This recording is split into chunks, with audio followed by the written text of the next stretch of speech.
Caretaker government চাইলো আওয়ামী লীগ, আন্দোলন করলো আওয়ামী লীগ, 173 দিন হরতাল করলো, বহু মানুষ মারলো, বেগম জিয়া কিন্তু সবশেষে কি মেনে নিলেন, তাই না?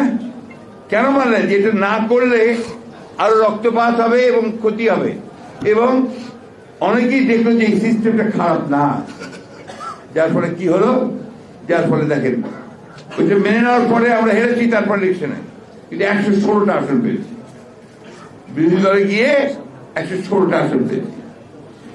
তাই আমি যেটা সবসময় বলি, পার্লামেন্টারি ফর্ম অফ ডেমোক্রেসি অনেক সমস্যা তৈরি করে, এটা ঠিক, কিন্তু at the same time parliamentary form of ডেমোক্রেসিতে এই সুযোগটা আসাটা হাসিনা ছাড়া, ফ্যাসিজম ছাড়া আসে না, যে আপনার ওখানে চরম একটা স্বৈরাচার সৃষ্টি হবে। হাসিনা তো এসছে একটা ফ্যাসিস্ট হিসাবে, আমাদের দুর্বলতার সুযোগ নিয়ে, বাংলাদেশের রাজনীতির দলগুলোর দুর্বলতার সুযোগ নিয়ে এসছে, এবং আমরা প্রতিরোধ গড়ে তুলতে পারিনি বলে এসছে। কেন আমরা পারলাম না? কেয়ারটেকার গভর্নমেন্টে যখন বাতিল করে তখন এমন একটা আন্দোলন করেছে নাকি ব্যর্থ করতে পারিনি, তো এটা তো সত্য নাকি অসত্য নাকি? আমরা অনেকেই বলি এমন অত্যাচার, পুলিশের অত্যাচার, সবকিছু, হ্যাঁ অত্যন্ত সত্য কথা। আমি 10 বার জেলে গেছি, সবাই জেলে, যারা আছে কি জেলে কম গেছে এমন নাই। পেশাজীবীরা আপনারা বঞ্চিত হয়েছেন, বৈষম্য হয়েছে, আমরা তো প্রতিরোধ করে তুলতে পারিনি সেইভাবে। মিটিং করেছি, আন্দোলন করেছি, সবকিছু করেছি, কিন্তু ফাইলের ধাক্কা দিয়ে তাকে সরাতে পারিনি, তাই তো নাকি? পেরেছি নাকি? জি জাহিদ ভাই বলেন। পারি নাই। শেষ মুহূর্তে এই ছেলেরা, এটা স্বীকার করতেই হবে আমাদের, যে তারা কিন্তু ফাইনাল গোলটা তারা দিয়েছে,